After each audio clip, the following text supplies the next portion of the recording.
Friends, I am indeed grateful to the organizers for extending me their kind invitation and giving me this opportunity to participate in this unique event. I was in Delhi for more than 25 years and I was director of Sri Ram Institute for Industrial Research.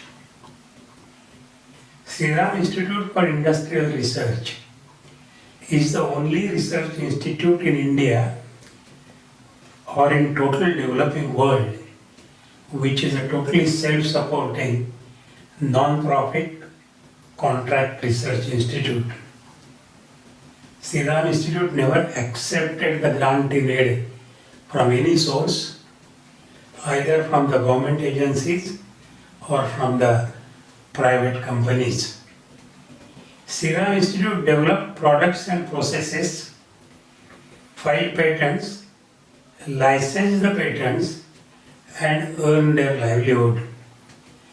So we were interested to establish a new model for the developing world, that scientists should not remain as a parasite on the society, but he should generate the revenue for capital as well as recurring expenditure. So this is a new model, and I feel now this is a time that we should extend it further. Each and every engineer in India should realize that he should not move in search of job. He should create the jobs. And this is not very difficult, but it is important to know the technique behind it. First and the most important thing is that we should be in a position to read English books. We should be interested to digest the knowledge. पण त्याच्यानंतर त्याचं जे चिंतन मंथन असतं ते तुम्ही तुमच्या मातृभाषेतच केलं पाहिजे, नाहीतर तुम्ही फक्त घोकंपट्टी करत राहता. म्हणजे गोष्ट अशी आहे की तुम्ही इंग्लिश पुस्तकं वाचली पाहिजेत. इंग्लिश पुस्तकं वाचल्यानंतर तुमचा जो क्वेश्चन पेपर, त्याला खरं पाहता आपण प्रश्नपत्रिका म्हणतो, पण आजकाल आपण मराठी शब्द विसरलोय. प्रश्नपत्रिका म्हणतो, उत्तरपत्रिका म्हणतो, त्या मराठीतच असल्या पाहिजेत. तुम्हाला शब्द बदलायचे कारण नाहीये. इंजिनियर्सना अभियंता म्हणायची अजिबात गरज नाही.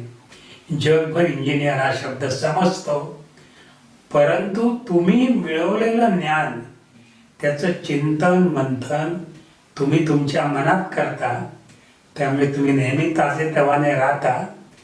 एकमेकाशी आणि समाजाशी, समाजातल्या तळागाळातल्या लोकांशी तुम्ही मिसळून जाता आणि त्यातून तुमचे आणि समाजाचे प्रश्न तुम्ही सोडवता असं मला वाटतं.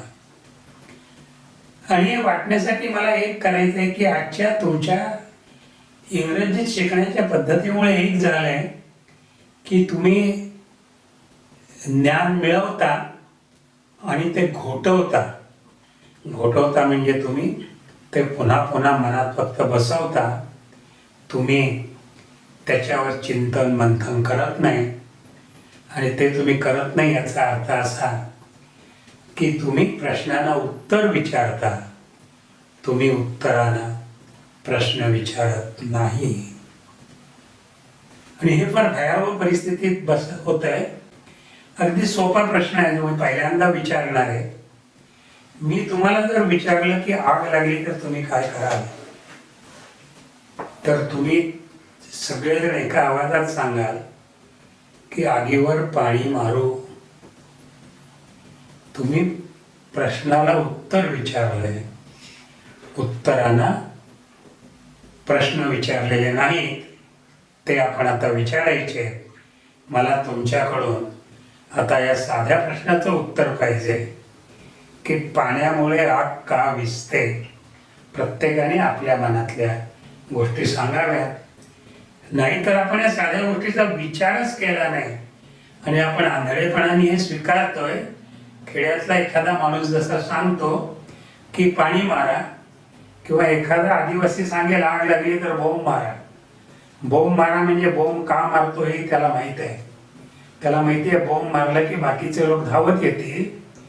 त्याने त्या उत्तरालाही प्रश्न विचारलेला आहे.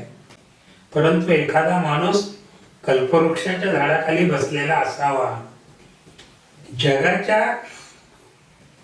आत्तापर्यंतच्या इतिहासात एवढा चांगला कालखंड आलेला नाही की इंजिनियर्सना प्रचंड मागणी आहे समाजाकडून. कारण समाजाचे अनेक प्रश्न आहेत आणि ते फक्त तुम्हीच सोडवू शकाल.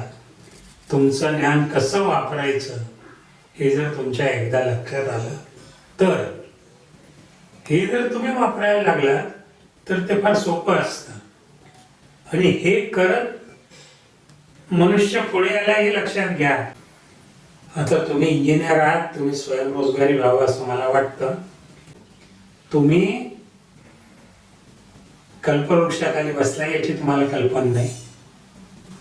तुम्ही इंग्लिशमध्ये शिकल्यामुळे आंधळेपणाने आपल्याला यशस्वीच करता आलं आणि आपण काही घोकंपट्टी केली म्हणजे चालेल असं समजता. प्रश्नानं उत्तरं विचारत नव्हे तर उत्तरानं प्रश्न विचारत पुढे जा आणि तुमचं आणि या देशाचं हे भाग्य फार झपाट्याने उजळेल. आपण मला बोलवलंय आणि आपल्या मातृभाषेत बोलायची, आपल्याशी संवाद साधायचा मला संधी दिली त्याबद्दल मनापासून